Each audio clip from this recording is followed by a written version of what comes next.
People talk about, when will Sweden be cashless, you know? For me, I've been living in a cashless society for 5 years. I haven't used cash for 5 years. The banks, you know, they've stopped handling cash. Did you know that? The biggest banks in Sweden, they stopped handling cash.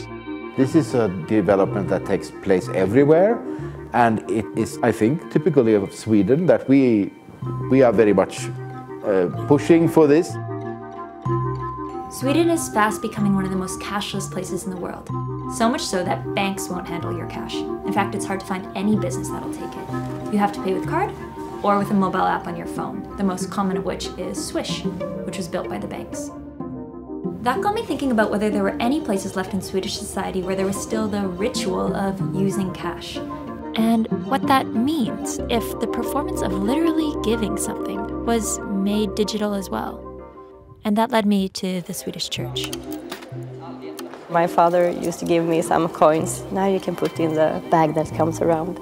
And now I can't give that to my kids because I never have cash.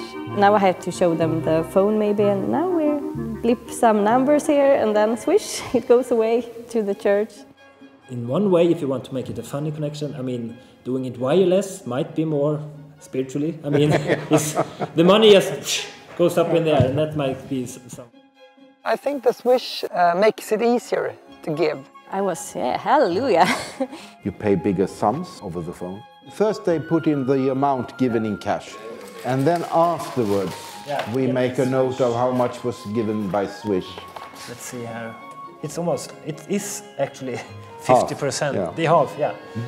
That doesn't mean that their revenue is growing.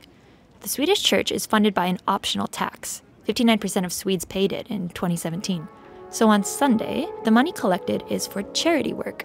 There is one problem. When you have this offering right in the middle of the service, it has a symbolic function of that we give things. It's when you also bring the bread and the wine to the altar, and we bring our offerings.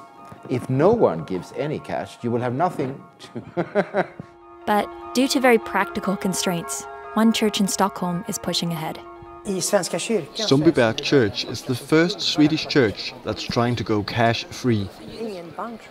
No bank accepts money here in Sundbyberg. It's very hard for the church warden who has to handle the cash. Sundbyberg is the only church in Sweden that's cashless. They've done away with the collection plates, and instead they have a small placard in the pews with a Swish number. We will try this for 1 year, and afterwards we will evaluate. When you're living in like a city, you don't notice this shift that has been going so fast. There's a frustration that if you're out of this new payment system, that you're out of society. It's a matter of inclusion and exclusion. 2, 3, 4 years ago, I was more able to give poor people some cash because I used to have cash in my pockets, but now it's harder because I don't have that. I think the cashless society is individual. It depends on how you live and where you live. And I think it would be weird if my kids were to use cash. I think that would be very strange. I think that part of the habit of giving in a collection plate, that you put in cash, I think that many miss that being a part of the service. But I think it's a phase and that you get used to the digitalization. Man vänjer sig vid digitaliseringen.